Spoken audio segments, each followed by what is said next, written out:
उज्जैन के फ्रीगंज स्थित लोक शक्ति कार्यालय पर रविवार को भाजपा पिछड़ा वर्ग मोर्चा की बैठक भाजपा पिछड़ा वर्ग मोर्चा के प्रदेश कार्यकारिणी सदस्य बाबूलाल वर्मा के नेतृत्व में आयोजित की गई।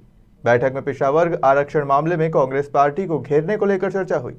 इस दौरान प्रदेश के उच्च शिक्षा मंत्री मोहन यादव मौजूद रहे, जिन्होंने कांग्रेस सरकार पर जमकर हमला बोला है।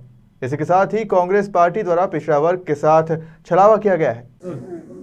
सर, किस प्रकार के परिसीमन को लेकर? देखिए कि भ्रांति चल रही कि हमने अगर अपना परिसीमन वापस ले लिया तो ऐसा मान के चल रहे हैं कि पुराना परिसीमन जिसमें कमलनाथ जी की सरकार के टाइम जो लागू हुआ था वही प्रभावशील हो गया है और उस आधार पर आगामी पंचायत चुनाव होंगे। तो मैं स्पष्ट करना चाहूँगा, माननीय मुख्यमंत्री जी ने स्पष्ट किया है कि हम अपना एक नया अध्यादेश लाने वाले हैं। जिस अध्यादेश को सुप्रीम कोर्ट ने चैलेंज किया वो अध्यादेश हमने निरस्त कर दिया है, लेकिन इसका अर्थ ये नहीं कि पुराने कमलनाथ जी की सरकार के परिसीमन को मान लिया है।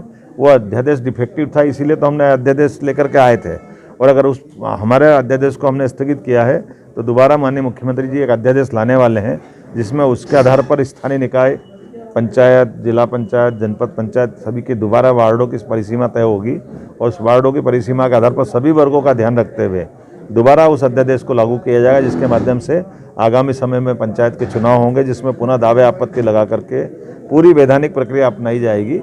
मैं उम्मीद करता हूं कि सरकार ने जिस ढंग से कदम बढ़ाया है ये हम सबके लिए हौसला बढ़ाने वाला भी है और इस सभी वर्गों को लेकर चलने वाला भी है। सुप्रीम कोर्ट ने नीट के मामले में स्पष्ट कर दिया कि 27% आरक्षण देना और इसी के साथ साथ हमारा जो सरकार का स्टैंड था उसी एंगल पे सरकार के निर्णय पे एक तरह से मान के चलेंगे कि माननीय न्यायालय ने जो निर्णय दिया है हम उनका स्वागत करते हैं। इस आधार पर ये MBBS के और PG के मेडिकल के जो नीट के विद्यार्थी थे उनको बड़ी राहत मिली है। हम आभार भी मानते हैं और सरकार के माध्यम से हम एक तरह से अपना ये संदेश, जिसके आधार पर पिछले समय सरकार ने स्पष्ट किया था कि वो सभी वर्गों का आरक्षण के पक्षधर है, वो SC, ST, OBC या सामान्य गरीब वर्ग, हर एक वर्ग का उसका आरक्षण मिले। उसमें 27% OBC आरक्षण देने की बात भी कही गई थी। तो एक तरह से हमारे उस भाव को कोर्ट ने माना। हम सरकार के माध्यम से एक तरह से कोर्ट का और पार्टी के लिए आज चूँकि हमारे OBC पिछड़ा वर्ग की बैठक हुई है, इसमें हमारे जिला अध्यक्ष और बाकी लोग मौजूद हैं। हम इस बात के लिए धन्यवाद भी देते हैं कि OBC के मामले में सरकार के साथ कोर्ट का निर्णय भी हमारे लिए एक तरह से सकारात्मक होगा।